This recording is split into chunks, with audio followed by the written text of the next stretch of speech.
Ocean Gate shouldn't have been doing what it was doing. I think that's pretty clear. I wish I had been more vocal about that, but I think I was unaware that they weren't certified because I wasn't really studying it. I wasn't really interested. Stockton Rush asked me if I wanted to go out there and dive this season. I wasn't interested. There was a lot of concern about this outfit and this sub. A lot of concern, even to the extent that I wasn't involved in it because I was making Avatar 2 at the time, but a lot of them got together and wrote a letter to Ocean Gate and said, you have to certify. You cannot take people down. It's irresponsible, and it could lead to catastrophe. Monday morning, when I first found out about the incident, got on a whole bunch of calls and emails. It's a small community. Within an hour and a half, I had the following information. They were on descent. They were at 3,500 feet. They lost comms and tracking. The last one being the critical one, because the transponder that's used to track a sub during descent and on the bottom is a fully autonomous system. It's in its own pressure housing, and it has its own battery power. So for them to lose comms and tracking at the same time, sub was gone. There was no question in my mind. For days, I tried to run other scenarios that could account for it. I could come up with nothing. So the next thing I did was contacted a few more people and managed to track down, there are acoustic networks around. Some are research, some are intelligence.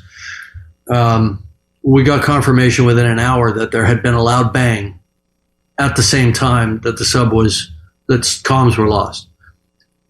A loud bang on the hydrophones, loss of transducer or transponder, loss of comms. I knew what happened.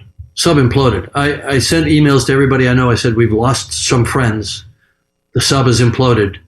It's on the bottom in pieces right now. I sent that out Monday morning. I never believed in that technology of wound carbon fiber, wound filament, cylindrical hull. I thought it was a horrible idea.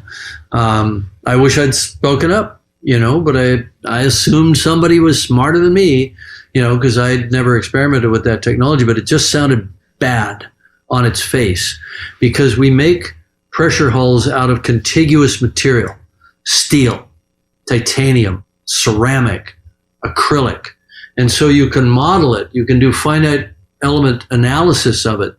And, you understand the yield properties. You understand the number of cycles that it can take. But you can't do that with a composite material because it's two dissimilar materials, sort of bonded together. And so we all knew that the danger was delamination and progressive failure over time with microscopic water ingress and fatigue, what they call cycling fatigue. And we knew that if the sub passed its pressure test, it wasn't going to fail on the first dive. It might fail on dive 7, or I don't know what they're at, but it's going to fail over time, which is insidious. You don't get that with steel or with titanium. Now there's one wreck lying next to the other wreck for the same damn reason.